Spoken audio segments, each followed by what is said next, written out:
so special. Welcome back to Talk Your Culture.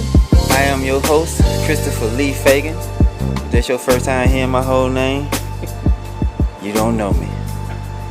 On this show, we talk culture.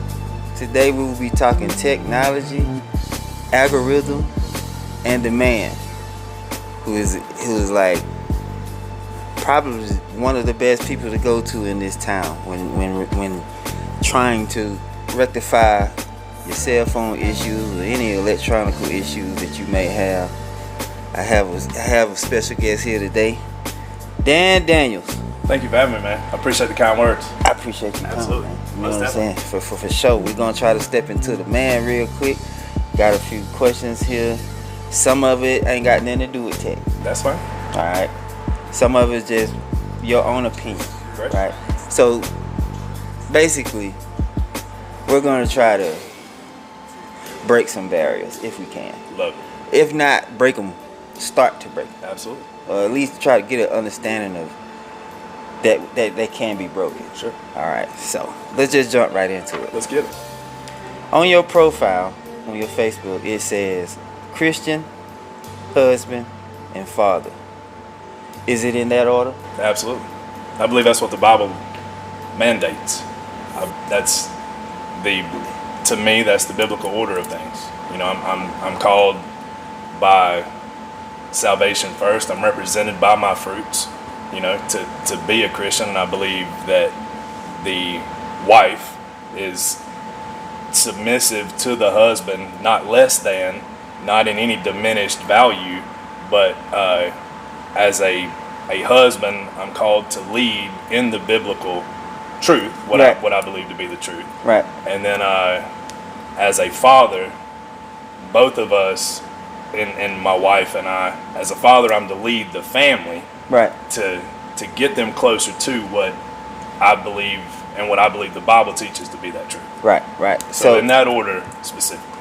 So God first. That's 100%. basically what you're saying. 100%. The wife doesn't work out well without it. Correct. That's what you're basically saying. And to be a parent as well. Yes. I believe that. I'm just trying to get why you got that on your. Now there are ways to make it work. Yeah. You know, it doesn't. There are a lot of. I think it makes it easier to work. Yeah. When you have the guide of the Holy Spirit, mm-hmm. and you're leaning more into that. It makes it easier for what I believe the natural flow to be. You know, you can definitely. No, I'm swim agreeing upstream with all you. the time, and it makes them stronger for doing so. You know, like I'm definitely in agreement with you now. So I'm not saying that it has to have that in Yeah. order to be successful, whatever you dictate success to be. Yeah. I believe that I believe there is a natural law written onto the heart of man, in general. You know, not male, female, just Right. specifically written onto the heart of man that will make that flow easier Mm-hmm. to maintain if it's done in that order. Yes. I've heard multiple times that the easiest path to a successful life is a marriage. Now that's spiritually. Can be, absolutely. If you take away the spiritual part and you just financially, I've been told that it's just easier to get through life in a marriage than it is by yourself. It can be, but on the flip side of that, and I guess, so one of my mantras that I've kind of tried to adapt and live by, I heard a great saying probably 4 or 5 years ago, that as humans, we tend to think that there's two sides to a coin, right? You got heads and tails. Right. But I don't believe that anymore. Okay. There's three. You got heads, tails, and the edge. Okay. You know what I'm saying? And you can make a coin stand straight up on that edge if you work at it hard enough. Yeah. And so some people just ain't willing to put in the work to That's look at it interesting. I ain't never heard it like that. Some people aren't willing to put in the work to get it to balance where they can look at it from different perspectives. So on the flip side of that, as Paul says in the New Testament, that sometimes it's better not to be married because you need to be, that can be a distraction. If you're not equally yoked with someone, then you don't need to be married to that individual because it will pull you away from what God has as far as his calling over your life and where your position is in his will. So there's, if it was easy to figure out, people wouldn't have been debating it for 2,000 years. You know what I'm saying? Right. So I'm not claiming to have correct answers, but I know that the Bible has them. We just had, and it'll. Those so will you can always stand a coin up on that edge. Absolutely. It's not easy to stand it up, but I'm listening to you talk about it and I'm picturing it in my head, right? So when you put a coin on the table, one side is showing and the other side isn't. That's right.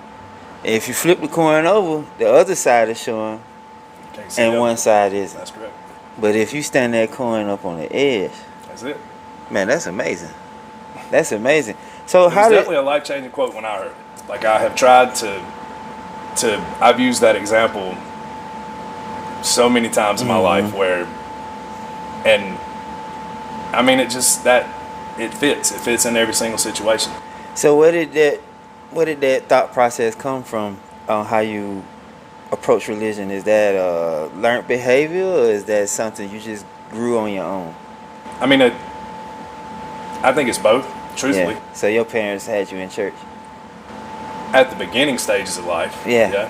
I mean, I believe that I remember being in church when I was younger. Like, I was 6, 7 years old. I remember singing at church for the first time.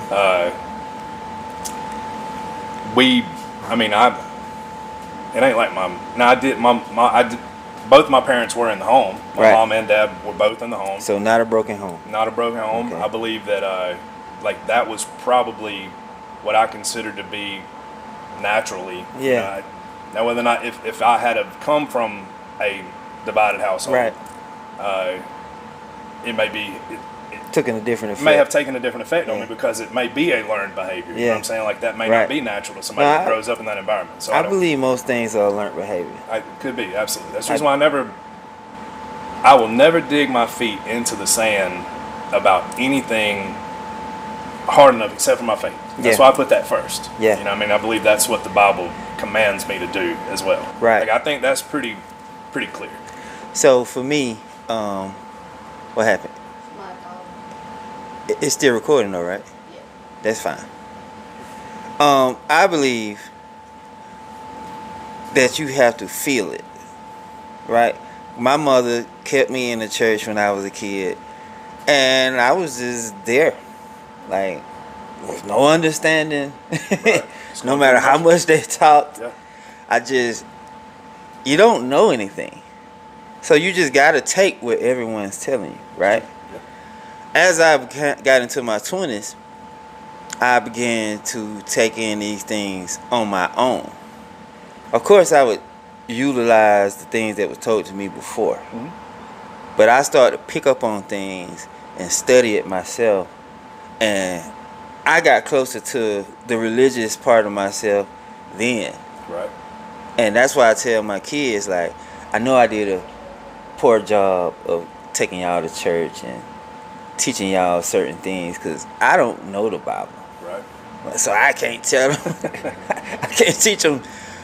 I don't know the Bible. However, I feel like I practice the practices better than most.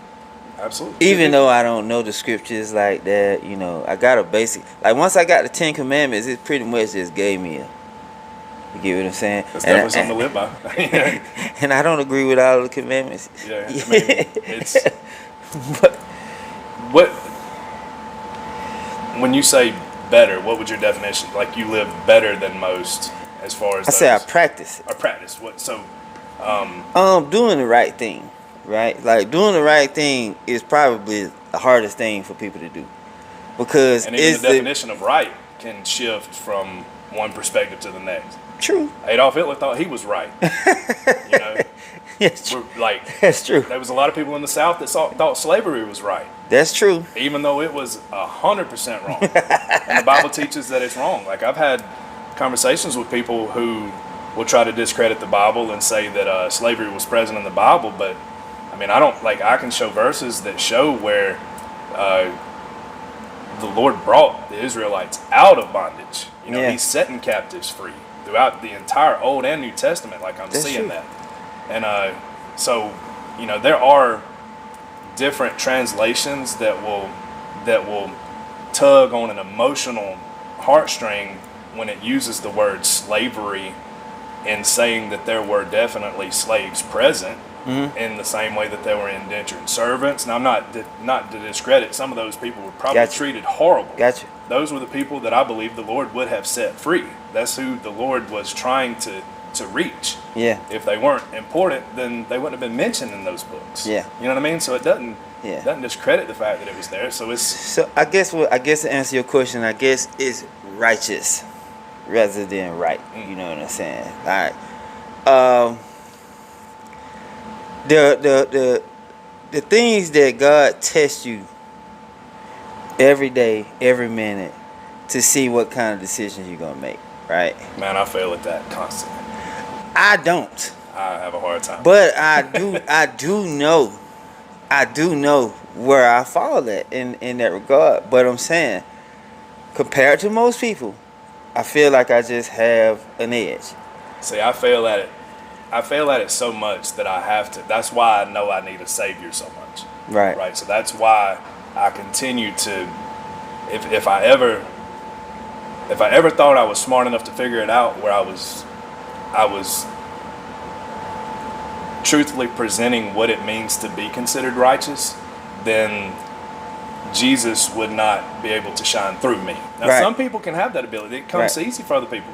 That if it does, that's an anointing on your life to allow that to happen.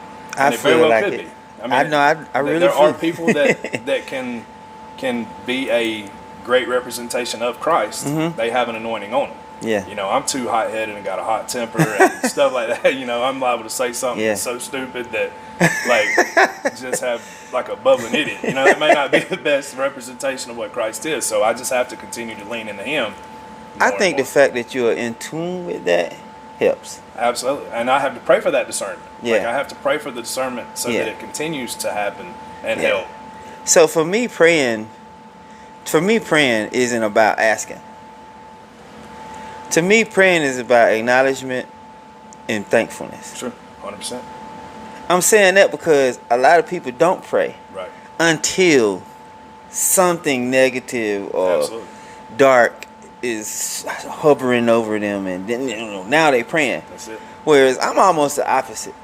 When I'm in the dark, I'm almost okay with it because I know that there's light on the other side. Preach. But when things seem like they're going too good, I'm having too much fun, too much success, I get a little weary Yeah, no doubt. because I feel like if all this light is shining today, is a dark one coming, Ain't no doubt. and that's when I pray. Every mountain And I top don't has a valley ask on for the other side. anything. That's it. I just be overly thankful Yep. for what is. 100%. That's how I pray. My prayer is not a list of asks. I used to, same exact way. I feel the same exact way. I used to be so much. I felt like if I approached the throne room with just a laundry list of asks, you know, God, do this for my family, do this for my business. Like I used to feel guilty about, like, who am I Yeah, to ask to for ask- my wants? Yeah. To the creator of our entire universe. I'm gonna bombard him with let Just me make my a few, problems. few extra $100 today. It's like, no, that's Yeah. like no, like I would feel guilty about Right. even approaching the throne room in that sense. Mhm. And I had a conversation with my music pastor one time in the store, as a matter of fact, and what he said to me was very profound. Another life changing conversation I had with him, Right. and how I approach prayer specifically, because he said if the Lord truly can create the entire universe and you believe that, you don't think He could care for your needs and wants? Yeah. Like, you can't. Yeah. The guilt that you're feeling is from the enemy, so you don't go to Him with those requests. Yeah. And I thought, man, that's. Yeah. I So- never thought about it like that. But again, yeah. that's another side of that coin. Like True. I just had never looked at it from that perspective. So yeah, I guess I try to, if I'm going to ask, I try to ask for things that's out of my control. Right. Things that I just simply can't control or create. I'll ask for that. Like patience, understanding. I'm scared to ask for patience. Because I know if you ask for patience, then the Lord's going to put you in times where you have to be patient. Well, that's That when scares me. I don't, because that's the point. But I get it. I'm ready for challenges. I hear that. I want them. I'm looking for them. I hear you. Right? Because I feel like if I can, complete the challenge or at least be successful at it, I'll be favored. I hear you. Because I know it's hard. No doubt. And I just love a challenge. You know what I'm saying? I don't want to do them, but I love them. So if you're going to put me in places to be patient, I want to be in those places. That's awesome. So that I can learn. Learning is so important to me. That's why I leave my mind open. I don't just close my mind off to what somebody's told me. 100%. You That's know why what I I'm never saying? dig my feet in the sand about Right, it, because I can right. always learn something new.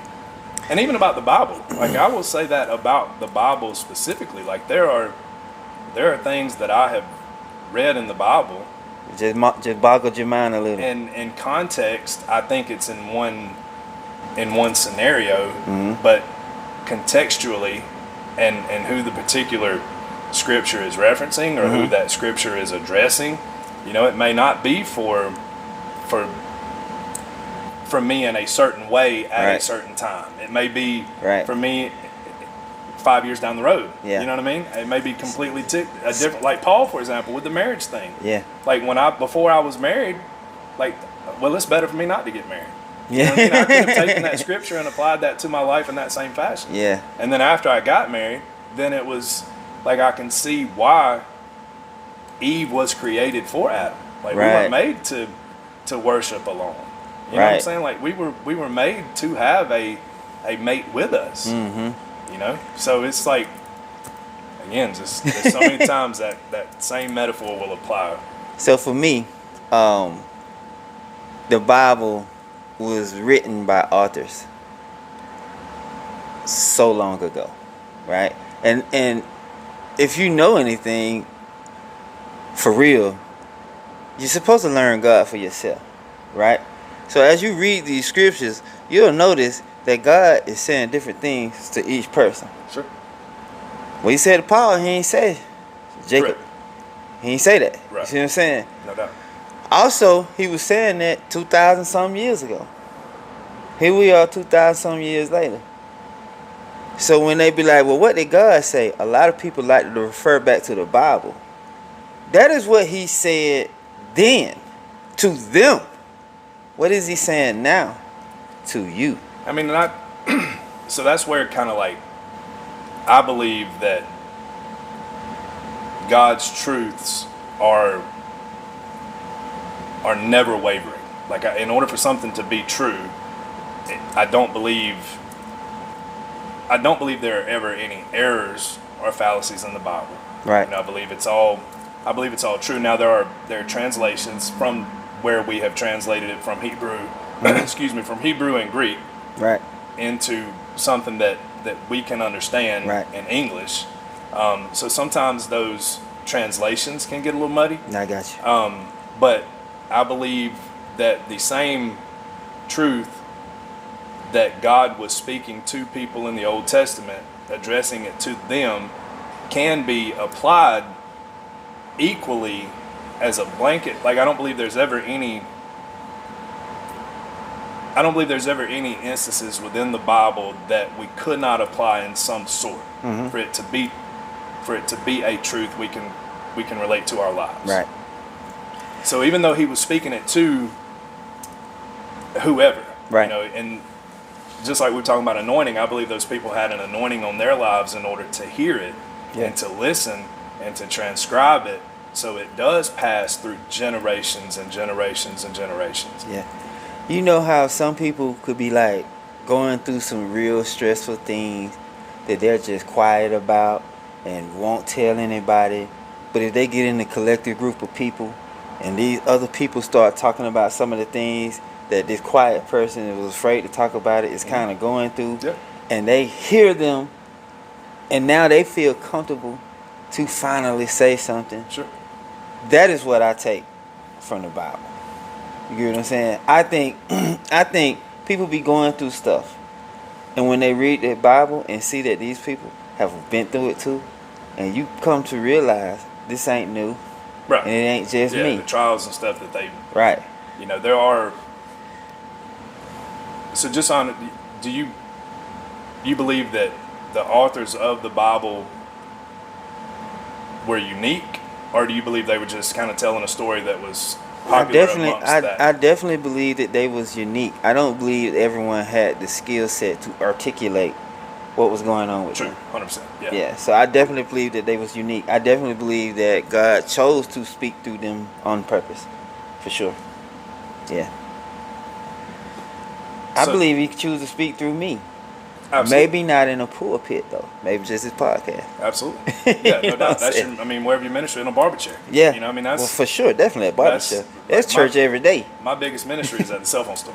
You know, that's See where what I I'm saying? Yeah. that's where I witness to.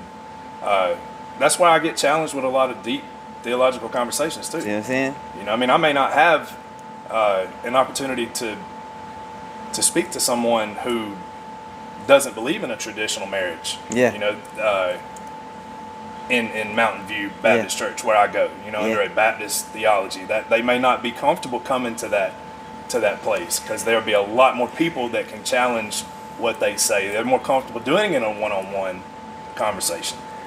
I think that's why podcasting really has taken off too. Oh, for You sure, know, for I sure. think that there is a hunger for conversation that technology has really dwindled us away from slowly but surely. You know, people now want conversations so bad amongst themselves that they're willing to watch other people do it. Oh, for sure. I mean, I always said conversation rule the nation. You know, and I always, like, the whole idea of doing this podcast was for us in this town to connect to each other. And basically for me to get some information to my kids because That's they awesome. don't seem to learn anything unless it is coming from their phones. That's right. I could talk to them blue in the face. Ain't no doubt.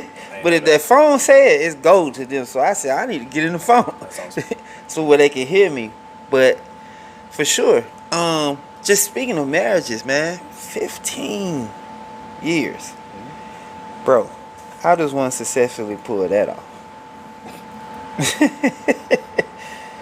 I mean, we've been through different seasons of trials. There's no, I mean, even our marriage started rocky in trials, not in our relationship, just of worldly. So we got married in 2011, and my dad also passed away in 2011. Oh, But he was able to be at my wedding. You know, Okay. he was able to witness us get married. My wife also lost her mom shortly thereafter. So we had a pretty Loss. substantial, we had a substantial amount of loss. You know, and when I say traditional, some people use traditional as like a bad word. We did things in a traditional way, in that we didn't live together before marriage, you know, which I think helped strengthen our marriage Yes. later. So, and the fact that we were tested so early on, and my wife and I were not involved in a church or in any type. I mean, we considered ourselves to be believers, you know, and I'm very like, obviously we believe to be saved, you know.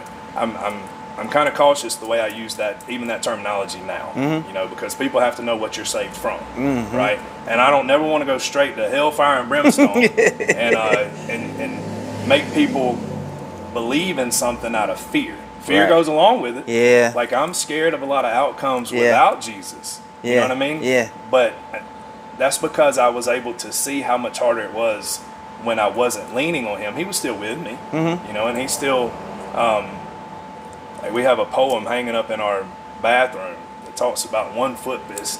I think it's named Footprints in the Sand. yeah. And I've seen it so many times. It's kind of like I look over it now. I can't Yeah. even remember the name of it. But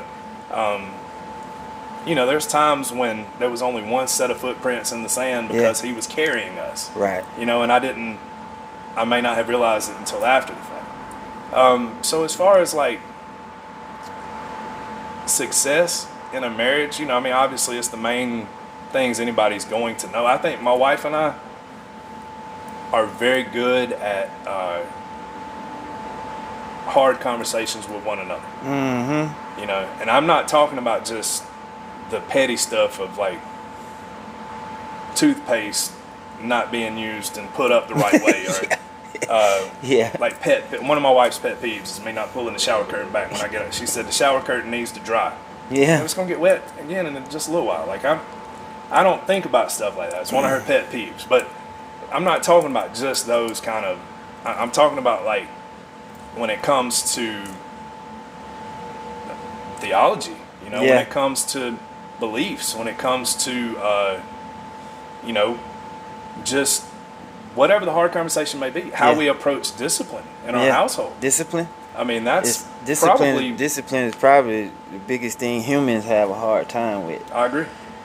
I know now that there's a reason why my daddy would always carry me away from my mama whenever I was about to get disciplined. You know, my daddy was a body man for 40 years. He had a body shop Okay. here in town. And whenever I back talked or something like that, my daddy never actually disciplined me in the house. We'd always go to the shop. And if daddy said, all right, I'm gonna carry you to the shop if you don't stop, I knew what the shop meant. Yeah. It was. Mamas can't take it. And so, you know, I know, like, I have seen, I'm not fortunate that I don't have a shop that I can just very quickly take my son to snatch him back in place, even though that's, you know, there are times when my wife will go straight toe-to-toe with me in those situations where even if I'm in the wrong, I may be taking it too far. Yeah. I may not be looking at the other side of that coin where she's already corrected behavior, Right. and I'm overstepping something that she's done, you know, so that's... not being scared to have those hard conversations. Yeah. Wow.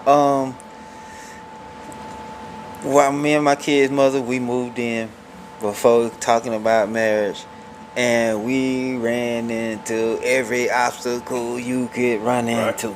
You know what I'm saying? And I feel like if we had got married before then, it would have just been a total disaster the whole time. I felt like the fact that we wasn't married is why we lasted as long as we lasted. Really? I felt like we knew we could just walk away at any point, which gave us the freedom to stay. Like, man, I leave.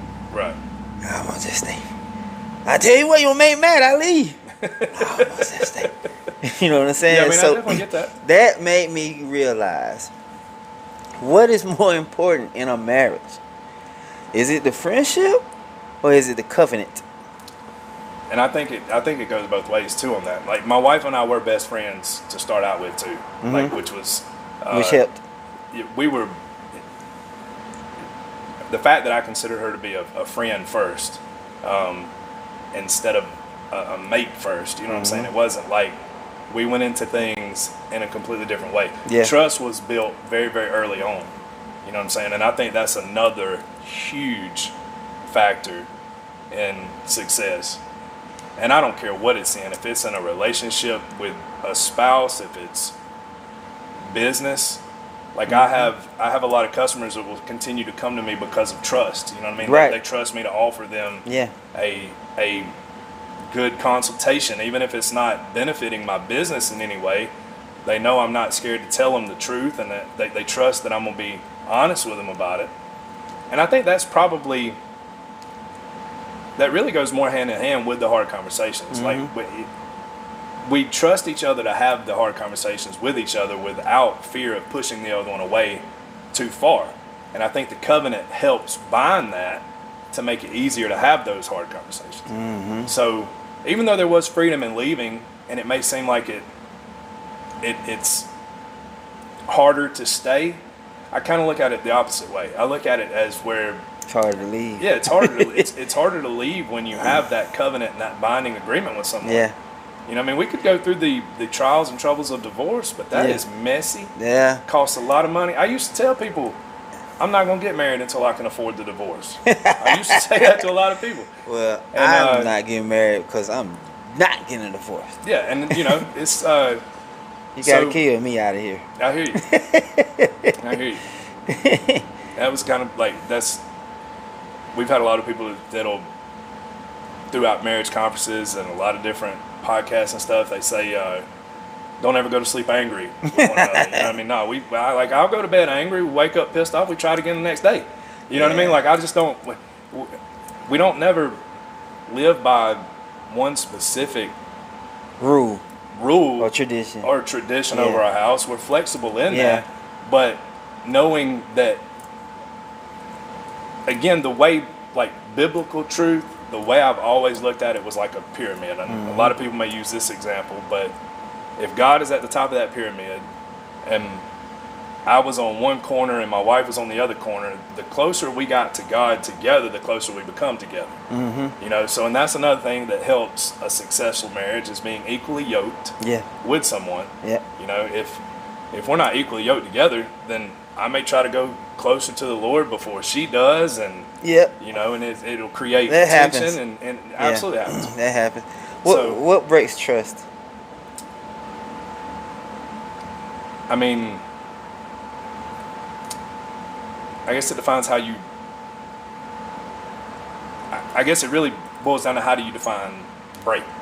You know, because like, I think trust is always meant to be tested. You know, because it's like, I want to prove to her over and over and over again. You know what I mean? That you can trust me. Like, I think that. What happens when you aren't able to prove it? Well, I mean, it definitely creates discord. You know, it's going to create arguments and stuff like that.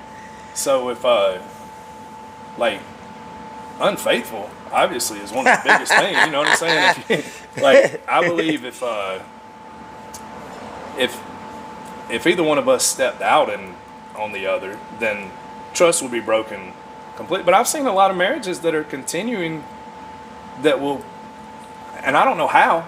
I don't know how, because I know there is a spiritual aspect with that connection, with that, like, with that covenant that you've made with your spouse, right?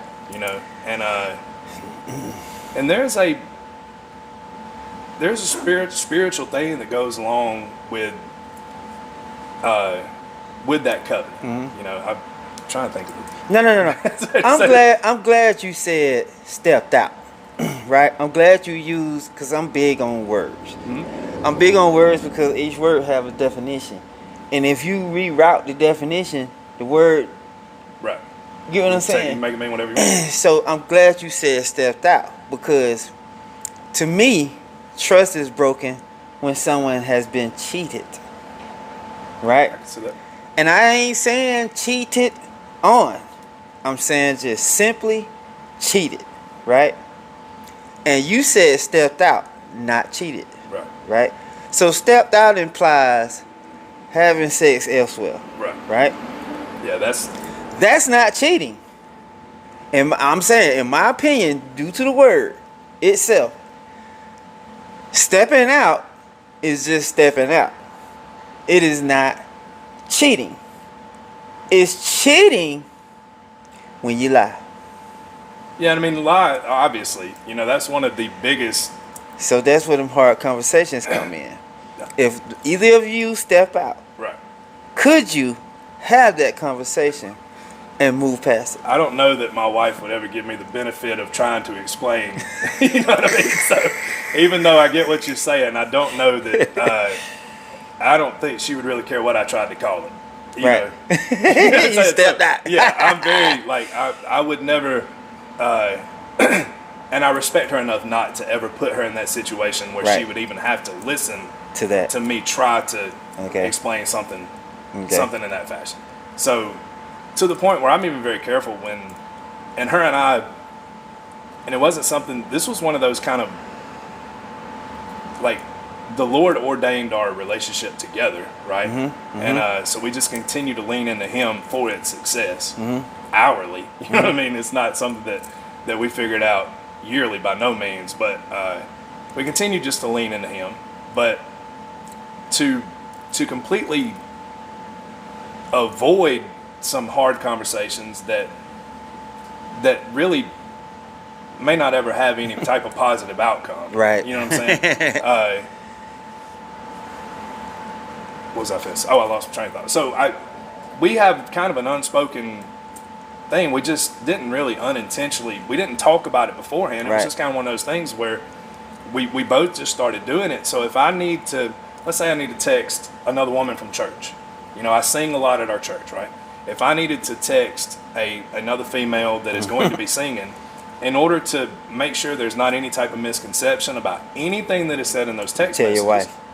I send a group message. Gotcha. No, you in this conversation with me. Even if you don't say a word, Yeah. you gonna see what's said. You see it in writing. You know, Yeah. because I understand how important words are. Yeah. In the same way that you do. You know what I mean? Yeah. So I make no. And she does the same thing with Right. me. And it's not anything that we demanded. Mm-hmm. We didn't start doing that because of lack of trust. We did that because of, like, I trust you enough not to put you in that situation. Yeah. And she does with me. Like, it's not because, and also not to be caught off guard by surprise by somebody else who the enemy may be using to get in the way of our Yeah. success. Yep. You know what I mean? Because that could happen too. You may Yeah. have somebody that just gets mad because whatever. Like, Yeah. you know, I'm very Let's vocal about some stuff. I may hurt somebody's feelings and they want to, you know, try to hurt me in the best possible way. Let's reverse it. Could be the same. Let's reverse it.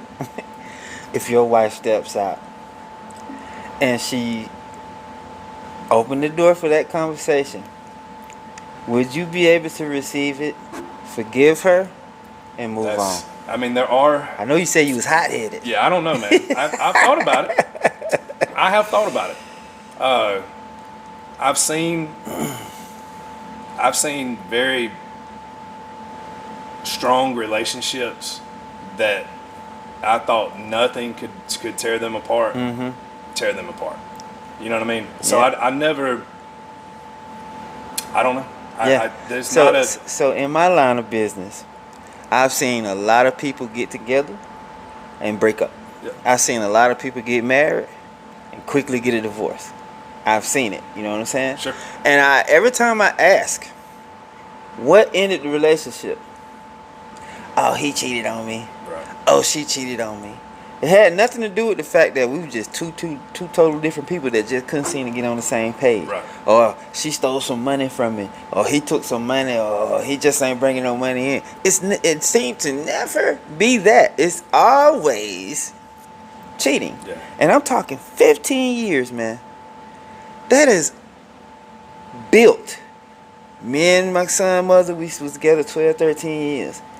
That's how long it took us to be sure we ain't good together. Oh wow. We probably figured it out in the first 5 years. But we Continue to trying fight, to yeah. make it work Yeah. for the next 10 years. And they were hard and they was horrible. And it's just, even after that 12, 13 year, I still wasn't sure. I was still willing to try to continue working it out. But it just kept crashing and Yeah, I mean, there are crashing times. and crashing, and we was both very sure at the end. Right. It wasn't I was sure and she wasn't. She was sure and I wasn't. We was both sure. Yeah. Right? So, and we wasn't exactly faithful to each other. Sure. You get what I'm saying? No, I get it. But we stayed together. That didn't tear us apart. Right. It was the fact that we was two totally different people and we could never get on the same page. Whoever she talked to, right, without me, and who I talked to without her, had nothing to do with our end. Right. You get what I'm saying? I hear you. And I be seeing people throw 20, 30 years away because of one sexual endeavor. 15 minutes. 20 years gone. 15 minutes. See, my thing, like, there, even though it's only 15 minutes, what allowed somebody to it's usually Yeah, but not see, just that. Yeah, but see, quick to, one. to I mean, me, to me, that doesn't matter. That doesn't matter. Whatever y'all did to create your 15 minutes will never trump what we done in these 15 years. well, I'm saying what happens within that 15-year period, or 5-year, however long, what happens within that led to the willingness to entertain a possible 15 minutes after the fact. Like, that's, and some people may not see it that way. And I'm not even saying that like I understand that. I also believe everything happens for a reason. Right. I think that goes back to my faith. That's why I say it's all ordained. Right. And so, like, even I'm a product of that. Right. Like, I'm a product. Even though my mom and dad were together in the home, I have half brothers and sisters that weren't fortunate enough to have that upbringing. See what I'm So saying? I'm an only child between my mom and daddy, and so like that was, and I think I was fortunate enough in seeing how the Lord can still be glorified even out of Exactly. brokenness. So why is that frowned upon? Why is it not celebrated? Well, I think the celebration for bringing people through those trials after the fact. Yeah. I mean, God will still be glorified. Like He's going to work all things out for His greatness. What I'm saying is, the wedlock, whatever you want to call it, I don't know. Purpose is without our control, and sometimes it's without our understanding. Whether we like it or not, it's a purpose. It's a God design. I don't understand why people be so quick to hand what just happened over to the devil's responsibility. Why can't this be God? Now, we do give the devil a lot of credit when I don't think we should. Right. I see that perspective.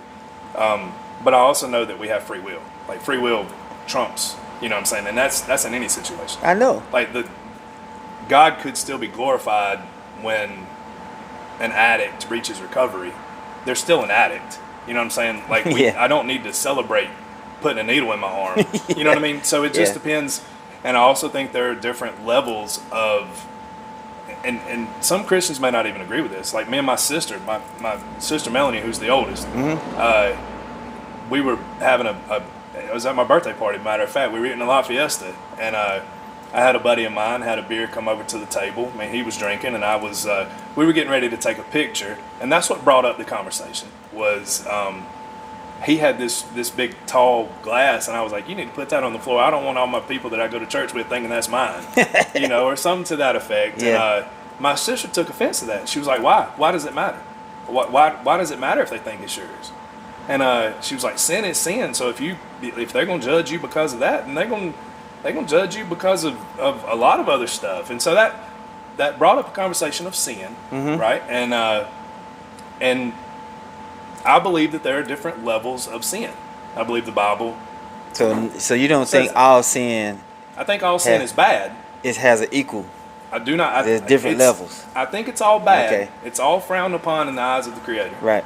But in the same way that I believe there are different levels of heaven, I also believe there are different levels of sin. And I think one of the most kind of elementary examples of that, we actually do a big Easter play at our church. And there's a story that's told in the Bible when Jesus is being presented. He's getting ready to go to the cross, and he's being tried there, and he is asked, and I'm gonna mess up the exact verse because the story of, like, we don't go scripture by scripture in the play, but Jesus basically says, "He who delivers me unto you has the greater sin." You know, he tells Pontius Pilate that. And so, I may not be Pilate. Lord, I don't. Anyway, what he says is greater sin is what I'm trying to get at. Yeah. He says, "He who delivers me unto you has the greater sin." And I think he said that to Caiaphas. Anyway, I think Jesus was very specific about his words too. You know, so I try to always, if I'm looking for those tough answers, I would go back to, what does the Word say? What does the Bible say? Because I think it has answers for every aspect of our life. Every question we have can be answered there in some capacity. And I think that's, so far, that's kind of where I'm at with that. Now, again, I may see that may not align with what I believe 10 years down the road. I may have another understanding of it, or a greater understanding of it. So I'm not, as of right now, what I believe, there are different levels of sin, and that all sin is bad. So if I look at my wife and I tell her that I love her haircut, because I'm big on hair, right? Yeah. So like if or if somebody, let me use it on, probably shouldn't say, use my wife as the example, Okay. because I would never lie to her about her hair looking good. Right, but let's say there's somebody else that comes in and I don't like their hair, but I tell them, man, that hair looks good on you. And it's a bold-faced lie. Yeah. The Lord knows that I don't like that haircut. That's not, even though that lie is still a sin, it's not frowned upon in the same capacity as me murdering someone. Right. So there are different levels of that Now, I sin. follow where you're going now. That's kind of where I'm. That's where I'm at. I follow where you're going now. However, I have a problem with doing that. I don't like it. I'ma just tell you. However, I'm not gonna make it sound so harsh when I do. I'm gonna soft land that thing. But I'm gonna let you know I ain't feeling that hair, man. Something about this part of it is not agreeing with my articulate mindset. I hear that. Like, you see how soft that landing was? Absolutely. Also, I'm gonna say this, and then we're gonna dive into something else. Again, me and words, right? To me, I only consider the things that have high value to me. And things that don't really have a lot of value to me, I tend to not even really pay it much attention. So when we're talking about faithfulness, I don't understand why people feel like they are supposed to be or designed to be faithful to a person. To me, you're only supposed to be faithful to God. Now, if your faith in your God creates this thing where you're faithful to your person, fine. But I don't think we're designed to be faithful to a person. I feel like anytime you do that, you set yourself up for failure or anger or stress or stuff like that right there. I feel like as long as your faith is in God, you'll be okay. So let me, how many kids you got? 2. You got 2 kids. What? That I know of. So what requires you? Do you feel like you need to be faithful to them? No. You don't feel like you don't think that's. See, I guess I feel like it's inherently written on my heart. There are a lot of bad daddies out there. Yeah. But I think those bad daddies still know. You know what I'm saying? If they know, you know what I mean. Yeah. If they know they have children out there, I think even those, I think it's written on our hearts to be faithful. Yeah. For ones that when we see the example of creation that comes from the blessing of having a child. I only have one, and so but I can see how much that he's a blessing for me and my wife, you know, and how much he's a part of us, you know, and I not being there for him is not even like I can't even consider that to be a choice. Like I don't have a choice. I follow where you faithful go. to him. I think I can answer your question by saying this. I'm going to be a father to them faithfully. I don't feel like I have faith in. You get what I'm saying? Like I'm going to be a father to them faithfully. However, loyalty has more value to me. I know some people say faithfulness and loyalty is the same thing, but to me it's not. Yeah, you can get wrapped up in semantics, like you know. To me it's not. To me, loyalty, right? It has way more value. You get what I'm saying? Like there's nothing I can do with a faithful person. To me, ain't really much I can do with that. Right. All you do is just believe in me. That's it. You would rather somebody be loyal to. That's what I would prefer. You get what I'm saying? Don't lie to me. Right. Don't cheat me the truth. You did something wrong? Fine. Tell me. Let me know so that I can secure it in my head. Don't pull the cover over my head. So now that I'm living in doubt for the rest of my life, tell me the truth. I don't care how much it hurts. That's it. Because one thing I know about bruises or broken bones is that they heal. Absolutely. I know that. You see what I'm saying? So I'm okay with that. So I don't think faithfulness have value to people. I think it only has value to your Lord and Savior. Yeah, I mean, I can kind of I sense that, but I think it is written into our hearts, though. You know what I'm Okay. saying? The fact, like I believe that it's written into the heart of man that we can definitely get wrapped up in the semantics of Yeah. it, but like truthfully, when we get right down to the brass tacks of it, I think there is an understanding that on a spiritual level, it's just a natural law that is Gotcha. ordained by a creator. Yeah. That we will feel some type of way. Some people may call it conviction. Some people may call it hurt, bruised. But it makes you feel some type of way that you understand why it's uncomfortable. You know what I mean? So, who created our hormones, right? Who created our sex drive? absolutely, the Lord did. Okay, He didn't create that for us to continuously fight it every day. Yes or no? I agree, 100%. Okay then. So that's what I'm saying. So they don't understand why sex has such a negative tone and why those people love to give the devil the power over No, that. now I believe that there is a spiritual aspect that goes along with procreation right off the bat, right? I think it's more fulfilling. So you saying that Fulfillment out of the fact, like we're made to, you know, humans are the only ones that really procreate just for fun and pleasure and stuff like that, right? Like, you know what I'm saying? Like, Yeah. we can. So that's what sets us apart. But the reason why I know it's looked at in a different spiritual way is because if it's just willy-nilly and sex and stuff like that, Yeah. then something like rape wouldn't hurt so bad to the ones that are a victim of it.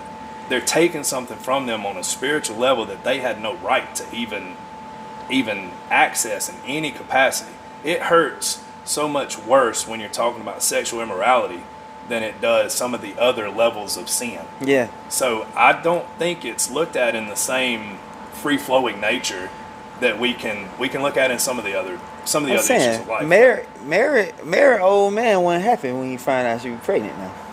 Do I know? Mary, Mary? her old man, he wasn't happy when she Not at all. It took an angel of the Lord to come to him and tell him, hey, like, this is really what she's telling you is the truth. Yeah. Like, Joseph wasn't gonna believe. No, that's the reason why if my wife was to come to me in that same scenario and I was just gonna trust her word for it, I think it would probably have to be an angel of the Lord coming to me directly saying, no, this is what it is. Like, I'm the angel, Dan. I'm telling you right now that it's okay. I ain't telling you not to be upset with your wife. I ain't telling you to not be on edge with her. But you married her for a reason. You still with her for Absolutely. a reason. No doubt. That's not a good enough reason to end it. It so just what- ain't. All right, so just so I can understand, so what would your definition of loyalty be then? Because I think loyal would also include being loyal to a soulmate. You know, I do believe that there are. I Okay. do believe we have soulmates. Okay. So what's your definition of So, loyalty in that okay, perspective? I'm gonna just give an example. Let's just say I have a wife and she likes this fella, and no matter what they try to do, their connection is just what it is. It's just there, right? And she decides to, I don't know, sleep with him, go on a date with him, anything, right?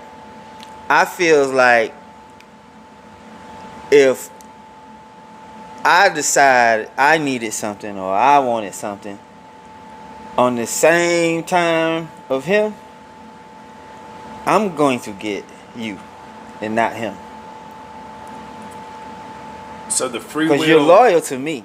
the free will of her choice to choose you would dictate loyalty more so than the Faithfulness. the See, loyalty to not even attempt it. No, because see, what she do with him is between her and God. Not me and her. But so I think that's where marriage also comes into play. I think marriage is I mean, and that may be what separates the conversation maybe a little different way. Right. Because I do believe when you take a covenant before the Lord in marriage, and let me be perfectly clear, I don't believe marriage comes from a certificate given to you from the federal government that says this preacher has done this, and you know, this is what makes it legal. I don't care if the federal government knows. Yeah. State or federal, I don't care. A covenant can happen before then. A covenant is going to it's going to happen in the way that our souls become one. You know what I mean? Like I believe that it's that intimate of a moment. Yeah. And I believe that that it is truth in sickness and in health. Wait. So, are you saying that if she step out and have sex, you feel it? That I think it absolutely hurts. Not in the same capacity that she would be feeling that pleasure aspect of it. But no. Like, obviously she's enjoying it, but you're not. True. So that's what I'm saying. Whatever she's doing over there and enjoying it, you're not enjoying it. So whatever effect she's taking, it isn't affecting you. It affects your feelings because you know, but it's not physically affecting you. Yeah, I mean, and I think that, again, emotionally, I believe there is a spiritual level. I think if we're being 100% truthful, if this is a soulmate for you, you know what I mean? There may be a lot of people in the way before you find that individual. But I can't, like, maybe I'm just blessed to have found the one. Yeah. Now, I didn't start with her. No, you didn't. But she was so much of my best friend that she knew about all of the ones that came before her. So it was not a secret. We had trust built early on, you know. So and I was also blessed to know about the same with her. Now, granted, she was very conservative and thought more about herself and wanted to save herself from marriage. So that again allowed us a blessing in that. So I think if we're really being truthful about it in our situation, I can't see. Now you can bury those feelings to where you can say, I'm not going to let it bother me. But if it's something that needs to be buried, like, I can justify making anything right if I work hard enough at it. Yeah. So what I'm trying to say is, like, I don't think you would have to.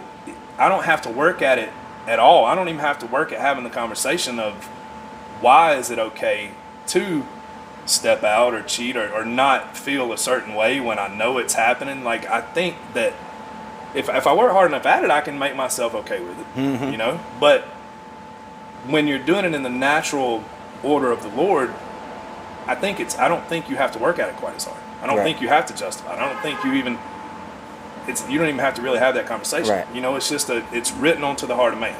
Yeah. All right.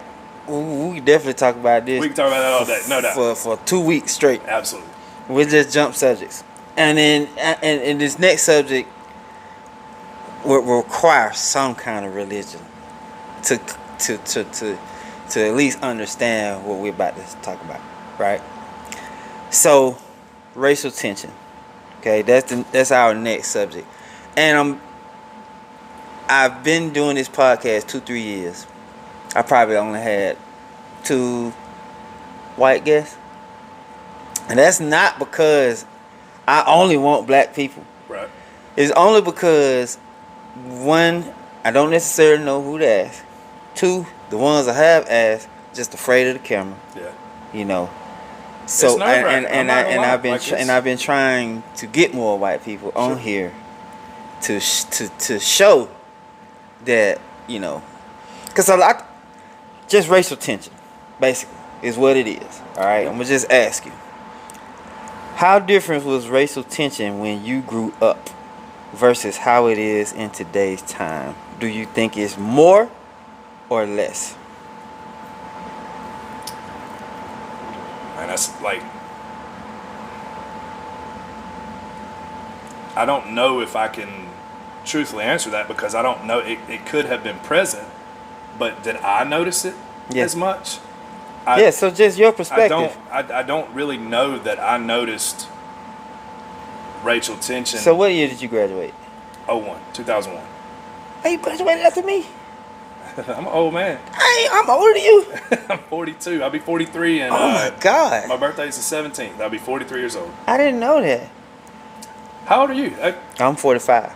45. I graduated in 99. Yeah. So my brother is 6 years older than me. So he graduated in 95, I think. Oh, okay. 95. And then I got another brother who graduated. He's 8 years older than me. Yeah. And I got two more sisters. My oldest sister is 17 years older than me. So I mean, there was a wide range of different like series of life, seasons of life. So to me, I know people would like to think it's more racial tension now than it was back then. But to me, it was more racial tension back then than it is now. Because we're talking about the freaking 80s and the 90s, right? Which is right after the 70s.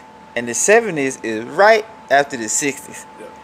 So that's the reason why I'm always hesitant. Like, to me, I don't feel like there was. It was. I don't feel like there was as much. But you got people who think that there's more racial tension today than it is when we grew up. Yeah. And I don't think that. I feel like social media kind of like prompts you to believe that. Oh, absolutely. Right? Was it there and I just didn't notice it? Or was it so much worse and I didn't notice it? Like, was I exposed to it in the same capacity? So when I was coming through school, you didn't see a lot of interracial dating. Right. You just didn't see a lot of it. Sure. And the ones that you did see, those people, family members, would almost like disown them. Mm-hmm. Black and white. Absolutely. You know what I'm saying? Yeah, 100%. And whereas now, you see more interracial dating. Yeah. I go on white girls' Facebook pages and look at their pictures. 80% of them, 75 to 80% of them have mixed kids. Yeah. And that tells me everything I need to know, right? But I noticed that all it takes is one something to happen between black and white race, and everybody just runs back to their hue corner. Mm-hmm. And just forget the white people you like and grown to love. No doubt. And then get on social media and voice your opinion, knowing you got 30 white people you just absolutely love, but you'll toss all of them in the trash can today on your status because you're mad about one thing. Yep. Right? Yeah, I mean, I'm right there with you. I agree the same way. Like, I don't think it's as... I think we can be driven into an emotional response that makes us very, very angry and, like, you know, but... And we've seen that even in politics. Yeah. You know, it not necessarily just in racial tension, but also in I think party that's what vibes. brings most of the racial tension out of people is politics. 100%. Like, we've seen that with, like, Donald Trump is a buffoon in some of the stuff he says, you know, but by him being against for a status quo, you know what I mean? He was part of the billionaire club, you know what I mean? Like, he was already in that club, but somehow he was labeled as against it, you know, and I think that caused such a different perspective and a different look at I think it really, I know everything happens for a reason. So why did the Lord allow this buffoon who can't really articulate himself in the same way that somebody like President Obama did? Yeah. You know, I may not like all of Obama's policies, no different than I like all of Trump's policies. Yeah. But there ain't no question. President Obama was a lot more articulate and a better presenter of that message than Trump would be. So, you know, it's like, why? The division for me didn't start until Trump got in office, that we started seeing more and more of it. And that's kind of why I felt like it was being more driven. And you know, like, I can remember the "Yes, he can" speech that President Obama gave and getting chills. Like, I was, you know, fired up. Like, it was like, it's different. I don't know. don't know. That's like, I'm looking at it differently. I feel like when Obama was in office, no matter how much better at articulating himself he was, I felt like we were more divided then than we are now. I'm gonna explain. Because it was our first black president, and you had all these black people, like, with this high expectation that he was just gonna do everything for the black people and nothing for the white people. right. And then you had white people who felt like he was the same thing. Like basically that he was just gonna do everything for these black people and not for the white people. So to me, I felt like that was a divide. I felt like that after a while, so many black people got upset with him. Like seriously. I feel like once Trump came into office, we all came more together than we did when Barack was in the office, because we all agreed that we didn't like him. Right. We was all on one accord. We do not like this dude. So you didn't like president? Yeah, I got you. We did not like him as the president. Right. Like we didn't like him as the president. We didn't care who he was outside of that. You get what I'm saying? Yeah. So I think the difference between Obama and Trump is like Obama was good in the political field, whereas Trump is just an excellent businessman. He's not an expert in politics. Not at all. So now that's where- why he's talking like a businessman would be Sure. at a business meeting. Yeah. You see what I'm saying? So I think it became more prominent of knowing that we had this portrayal of a two-party system. Yeah. So I think that was why politics seemed to be the driving force now, is because by having a businessman come into office, we're able to see that even though he should have been in that club of the two-party system, like I think it removed a lot of scales that we had on our eyes at that particular point, where it was looked at in a different fashion. All of a sudden this businessman is coming in and he's not talking like a politician. He's not not giving campaign speeches in the Exactly. best possible way. But now in saying that, like, I did vote for President Trump. I make no qualms about that because I understand his policies more as a businessman. Right. I looked at it in the outcome that we had from 2016. And how the economy was booming during that time point. Now, when COVID hit, we're in unprecedented times right now. So I don't know success, like, depending on what you dictate success to actually be. I don't know how successful any president's term could be after COVID, because we were in such unprecedented times. Whether they were black or white, I don't know that it would have mattered. Yeah. I really don't. So I didn't vote for him. And it wasn't because I didn't like him. It's just that Biden was coming off of the Obama policies. Right. So that's why I didn't vote for him. I didn't vote for him the second time because I was actually trying to get a woman into the seat. And I didn't care if she was black or white. I just wanted to. We got a black president first time. Absolutely. Let's do a woman for the first time. Which leads me to my next question. Will there ever be a woman president? And will you vote for it? I mean, I believe we'll be lucky enough to see a woman president at some point. There's other countries that have already broken that barrier. Yeah, they've already broken that barrier. Yeah. And we see President Trump standing alongside of him. Like he's not.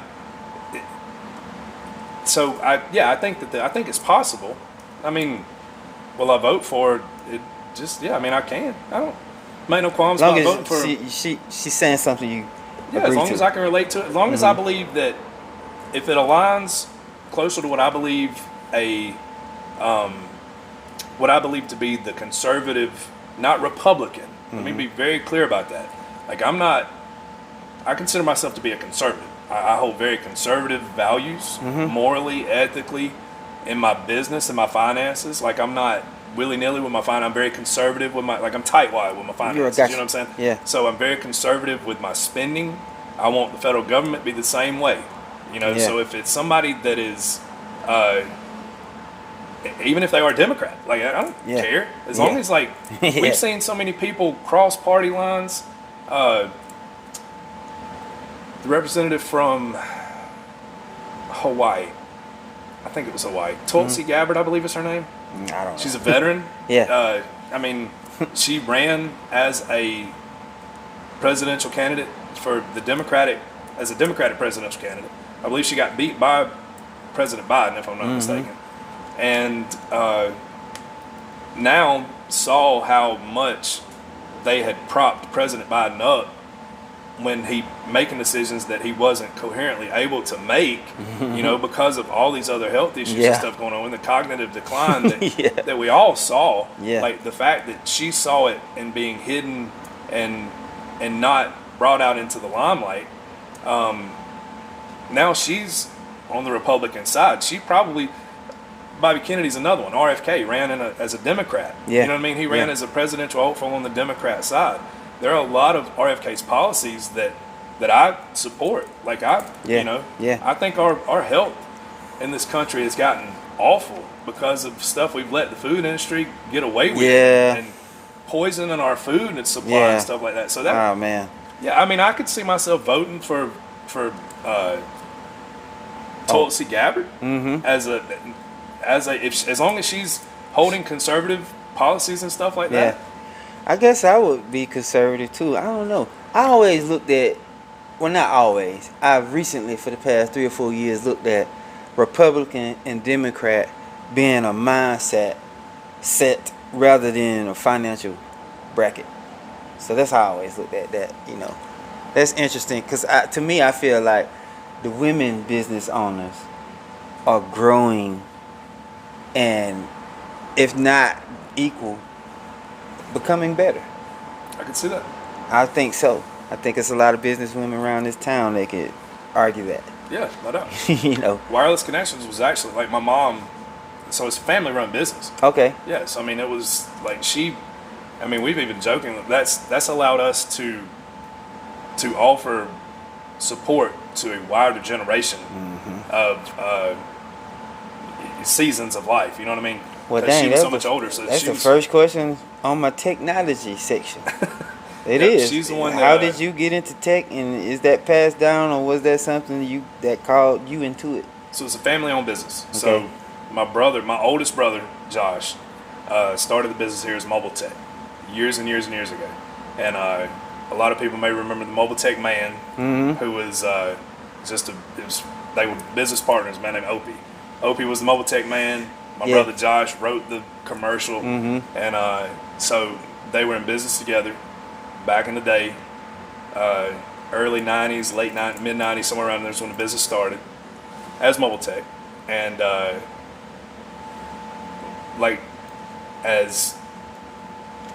when we got out of pagers, they had a big paging business at that point. Beepers and everything was really, really popular. And I started working for my brother, just taking the trash out. You know, back when I was 13, 14 years old, like he was giving me $20 a week to take the trash out and stuff, just to give me something to do. So, talk about those changes, man. Talk about the changes for you when just going from pages to a flip phone to touch screen. Oh, yeah. I mean, we saw it all. Like, I've been, I mean, the business has definitely changed. Yeah. Like, and my brother was very, very good in business. Like he was good about seeing opportunities and figuring out a way to make it work even when he was told there wasn't a way to make it work. Yeah. So like back before everything transitioned into cell phones and completely even into bag phones, or when we were getting away from bag phones, we skipped the two-way radio generation. You know, everybody had Nextel and Southern, right? Yeah. So that was really when wireless connections became a thing, was because of the two-way radio business. Right. You know, Nextel worked in Spalding County and Griffin, but it wouldn't pick up in Upson County. Up down here. The only thing that picked up here was Southernlink. Yeah. Well, we had Mobile Tech in Thomaston, Spalding, and Manchester. We had 3 locations at that point. And in order to offer a service that worked here, Mobile Tech could not offer Southernlink because it offered Nextel in Griffin. So he had to make a choice. My brother did at that point. He was like, well, I either have to continue to try to sell pagers, you know, which was disappearing. It's disappearing slowly but surely. transition over into something else or just rebrand. And so that's essentially what he did. He rebranded into Wireless Connections. Okay. And it was tough. So- I know it was tough because even then it was hard to use those jokers. yep, Even if you was in Griffin, no doubt. you had to be in a certain spot. Coverage was tough. Yeah. And the thing about Southern Link is Southern Link is owned by Southern Company, which owns Georgia Power, Alabama Power. Like they're power companies. Okay. You know, so they created Southern Link to give their crew two-way radio capabilities To for talk to each communication other. stuff. Yeah. Okay. It wasn't made for like the commercial side of it where consumers were supposed to use it. It was only supposed to be for their employees. So the same coverage it had back then is the same coverage it has now. Yeah. Like they didn't, Southern Link specifically, Southern Company didn't invest in the infrastructure to update that. So that slowly but surely became, as other cell phone companies came into the picture, Like Verizon name and stuff like that, Yeah. you know? Okay. So Yeah. Southern Link, and like, what was the first thing to emerge after that? Was it Verizon or was it? What was so that? for us, Public Service Cellular. Public Service Cellular was one of the first ones that Okay. that I remember. We had Was I'm trying to think. It's T-Mobile. Is that after Verizon? yeah, I mean T-Mobile. Okay. Yeah, T-Mobile really. We had AT&T here before T-Mobile. AT&T. Yeah. Okay. I was trying to remember that because, it was so hard to you hear people on the phone, Mhm. and that's when Verizon started the "Can you hear me now?" Right. Yeah. Yep. So, what do you think, in your opinion, it would be the better company to go with? Wireless Connections. Yeah, I'm not loyal to a company. I'm loyal to a customer. So Okay. I don't care, like, whatever fits the need of the customer the best. Okay. Like, So you do have we're multi-carrier. Okay. Wireless Connections Okay. is multi-carrier. Yeah, Okay. I learned that. Page Plus. Quick in. Is that still a thing? Page Plus actually got bought, got bought out by Verizon. Oh, okay. Verizon owns Page Plus now. And when Do they call it Page Plus, or they just got rid of the name? well, Page Plus technically is still Okay. a bit, they're still branded as such. Okay. But so TracFone actually bought Page Plus. So most people don't realize this, but TracFone owns Straight Talk, which is only sold at Walmart. That's probably He's a straight talk. that's probably that's the biggest thing because it's offered at the biggest retailer in the world. You know what I'm saying? Okay. So the fact that it's only sold at Walmart makes Straight Talk. But Straight Talk is owned by TracFone. It's not owned by Okay. Walmart specifically. It's just it's exclusively sold at Walmart. Okay. And so when TracFone bought Page Plus, truthfully from a business side of things, that's when support side of things, it really started going downhill, in my opinion. They outsourced everything overseas. They went with the TracFone customer support system. They started trying to get away from a dealer-customer relation, and they wanted to go straight from, like, the marketing strategy they already had in place, the same way they did with Straight Talk, where we could just have our customers call us directly. You know, they don't need dealers in the midst of that. And there are a lot of people that are competent enough to do it themselves. You know, so that's where Straight Talk really shines. But and I shouldn't even say shine, because it's really, even Walmart has employees that they pay to Gotcha. in the actual department where those devices are sold. Like they still require support, Right. even in that realm. They Because they figured out a different marketing strategy to where Walmart employees were getting paid by the hour from Walmart. So then TracFone didn't have a separate dealer program, if that Gotcha. makes sense. It does, It was it all does. for marketing specifically.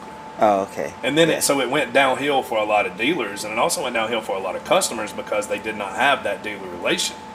You know, they didn't have that person they go to, they trust to tell them the right thing. Yeah. And so they were locked into certain price points. And I mean, I still have a lot of customers that come in to pay $55 a month when they could get the same thing for $50 a month from Verizon directly. But they know that Page Plus is going to work for them. Yeah. It works on their phone, so it's not. Yeah. So I had a phone number with Verizon for about 6 years, and then they sent me this like $980 bill, and I told them to get it at my funeral. Right. Yeah. So I switched over to Page Plus, and they wouldn't allow me to keep my same number, which was 9813 or something like that right now. Right.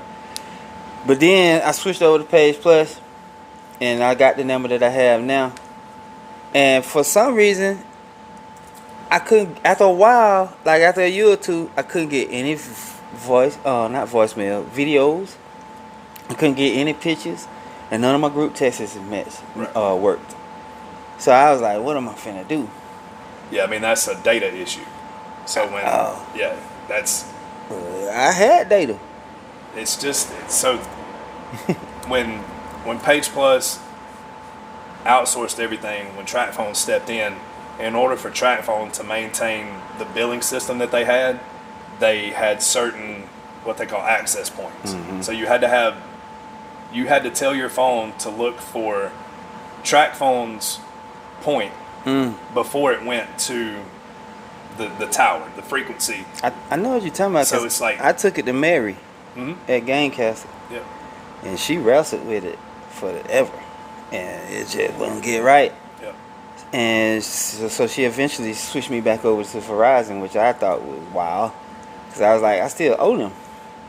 Yeah, I mean, it's not. Some kind of way she got me back on. And it's because in some phones you can't change those settings in. Mm-hmm. Some of them are locked to certain settings. And that's why it's hard. Like when I have customers that'll call me and say, "Can you unlock a phone?" Even unlocking, the terminology of that can be several different things. Like, can I unlock the APN settings of a certain device so the data will work from Straight Talk to Page Plus? They're owned by TracFone. They're owned by the same company, so you would think that the APNs would be cohesive across the board, but sometimes you just can't. It's a headache. I see that. Why does Wi-Fi make us digitally visible to whoever want to look at us from whenever they feel like? What do you mean? What? So my coworker said that they could see us in our house. I can literally see us because of our Wi-Fi. And of course, when he said it, I was like, "You don't know what you're talking about. That sounds crazy."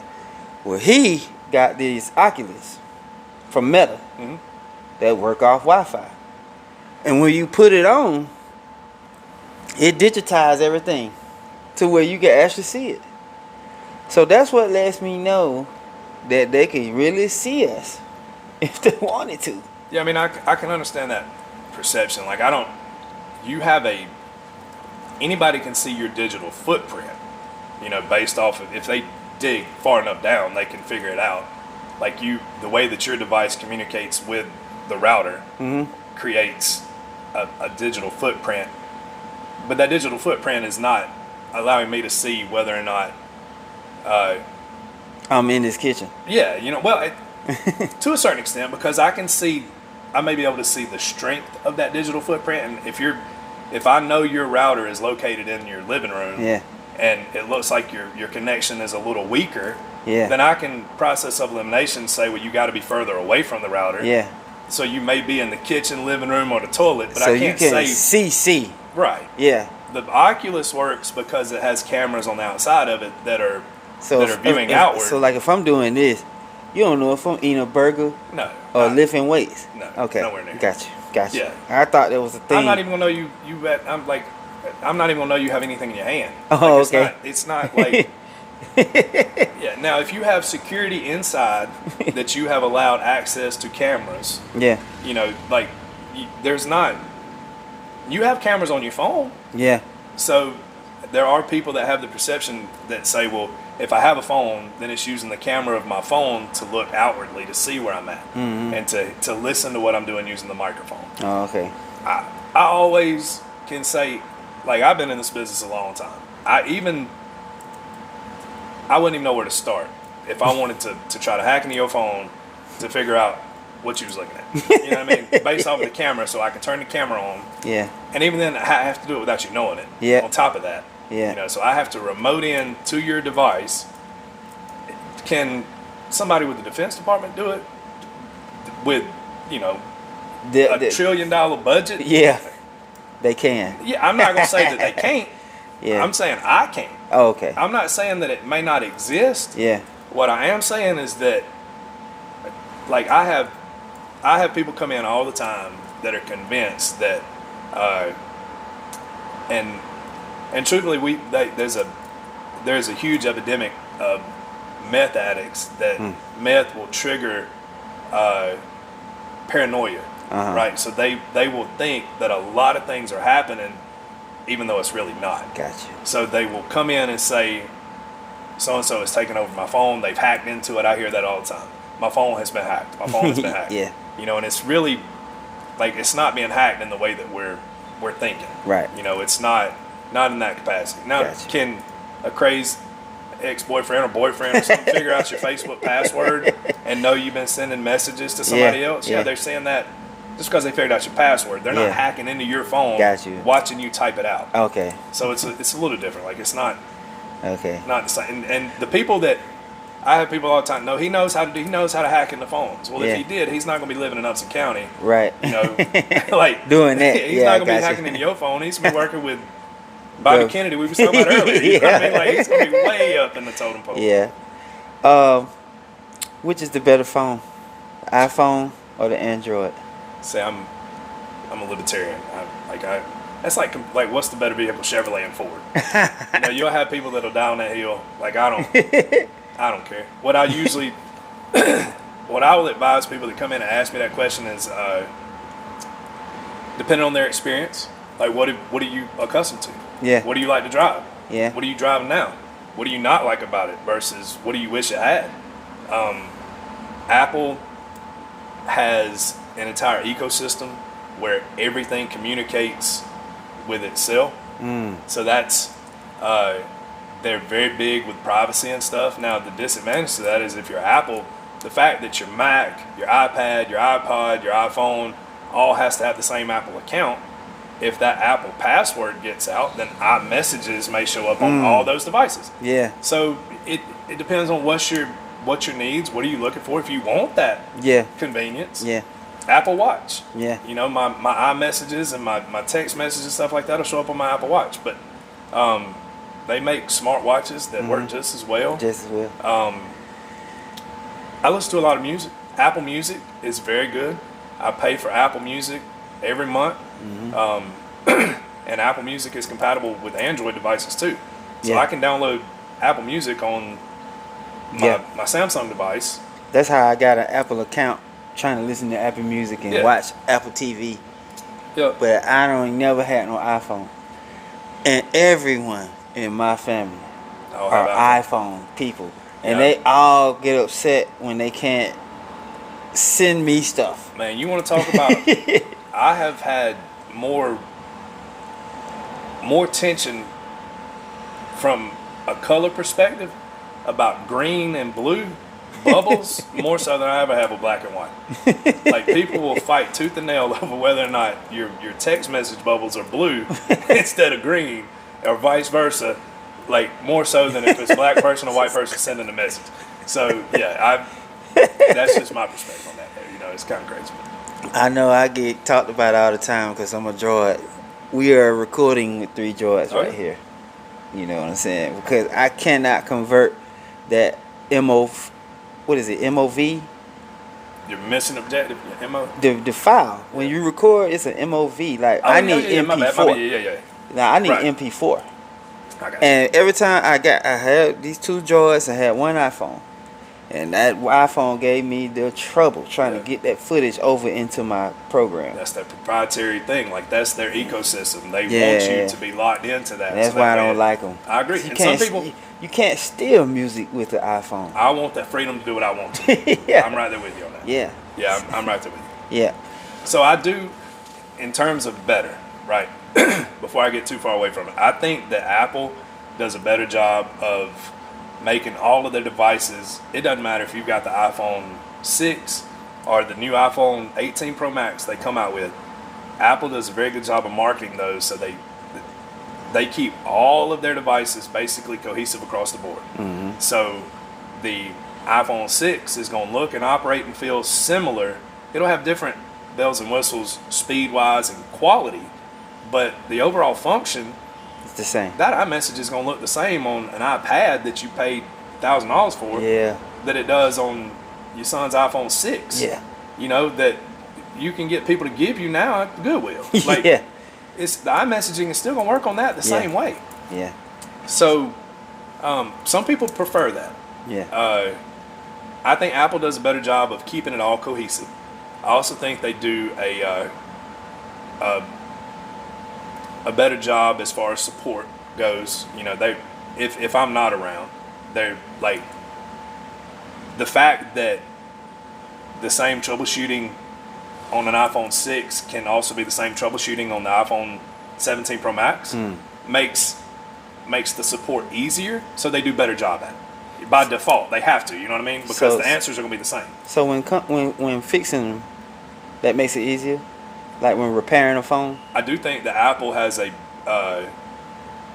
fact that it's so much more.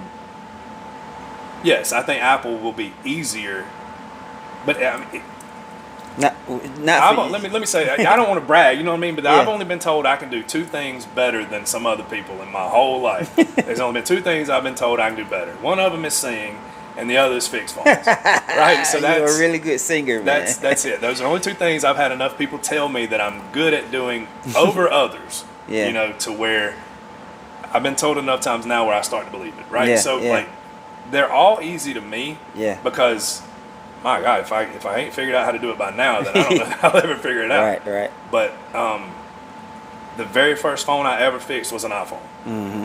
Why did I fix it? It's because I dropped it and broke the screen on my personal phone. You know, Okay. like that was the first phone I fixed. That was kind of, and the demand was already there. Yeah. But I didn't want to get into repairing phones as much as we do now. Yeah. Like I mean, I'll do a lot more phone repair than I do activations. Yeah. Back then, it was different though. My sole purpose was activation. It was selling. It was Yeah. trying to save people money. It was, you know, Yeah, a lot of these folk activate them phones themselves. right. Yeah. And it's a different season. It's just Yeah. a different season of the business now. There's still a place for it though. Like we still do a lot of activations. I still do, not for one specific company. I over the still other. need assistance. Yeah, I mean, I still need assistance in activation. I do not trust me. and knowing what company is going to offer the best rate is the Right. main thing. Okay. And without sacrificing something else. Right? So I have a company now that we've been offering a long time called Selectel Wireless. Okay. Uses the same coverage as what Verizon does. It's the same phones, but their rate plans start out at $15 a month. Ooh. Unlimited talk and text, $15 a month with 2 gigabytes of data. Now the data is the biggest kicker with every one of these companies. Unlimited talk and text used to be what people focused on back then.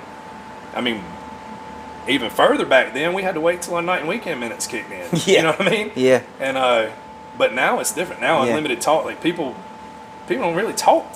As much As much. as much as they need on their Right? phone. They don't talk on their phone. They send a text message, so Yeah. they have unlimited talk and text. Yeah. They're basically giving it away. It's Yeah. the data side of it that's where the value's at. Mm-hmm. So $15 a month, unlimited talk and text with 2 gigs of data. So Selectel saw that need and fulfilled it for the customers that don't need a true unlimited data plan. Yeah. But our That's- plans go from 15 I need to look 50. into that. Like 50 is unlimited everything. I have sometimes Verizon, their prepaid side will run promos where and there's also a difference between prepaid and postpaid.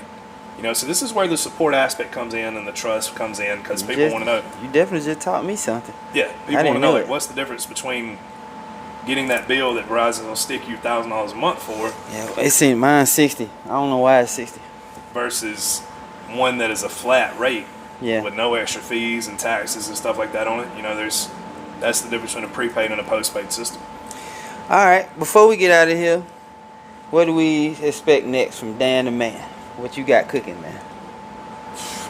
Truthfully, I take every day as a blessing. You know, whatever, if the Lord opens another opportunity for me in the future, like I'm constantly researching different things as far as I know the next season is going to be the algorithm and stuff like that. understanding how to manipulate the algorithm for networking purposes, for marketing purposes. I studied marketing at UGA for a little while. So I looked into, I learned early on why marketing is important, whether or not it's marketing the gospel for my faith, whether or not it's marketing a coverage for, you know, my business, or whether or not it's just marketing my personality so people trust me enough to bring their burdens to me, you know, because I'm called by the gospel to share the burdens of my brothers and sisters. So I try not to ever take any of that for granted, and continue. I don't ever want to get complacent on it. Yeah. You know, I will always be able to, if somebody can come in within the next hour and teach me something new, then Lord, let that door be open. Well, when it comes to marketing, my sister taught me something very valuable about 4 years ago. She said, when you're selling a product to the consumer, they're not purchasing your product. They're purchasing you. That's it. And when she told me that, it's been all downhill ever since. Oh, yeah. Man, I'm so glad you came, Thank you man. so much for letting me, man. Yes, sir. You got to go back to work? Always. All right, It then. never stops. When you own your own business, it never stops. That's right. Absolutely. That's right. You're right. Can I pray before we get out of here? Please, sir. I would be ill-advised if I didn't know. Go ahead. God, thank you so much for this opportunity, Lord. I thank you for the conversations that you've entrusted us to have, God, and I thank you for your word. I thank you for sending your son, Jesus, to die on that cross, to bear the burden for us, just like I spoke about a minute ago, God. I pray that you will continue to have blessings upon this podcast and upon Chris and upon his business, Lord. I pray that that this conversation is only beginning, Lord, and that it will continue to flourish. God, I pray just like I do every single time that it starts in me, Lord. Permeate my heart and my spirit. Let any conversation that come up, let us never be afraid to take it head on, Lord, and to have those tough conversations. But God, I pray more than anything that above else that you're glorified in it, because you are truly the only one worthy of it. I thank you for this opportunity, Lord. I thank you for what you've done for us, and I just continue to pray your prosperity upon everything that is done here. In Jesus' name we pray. Amen. Amen. All right. Y'all make sure y'all check me back out. We finna ride on up out of here, man.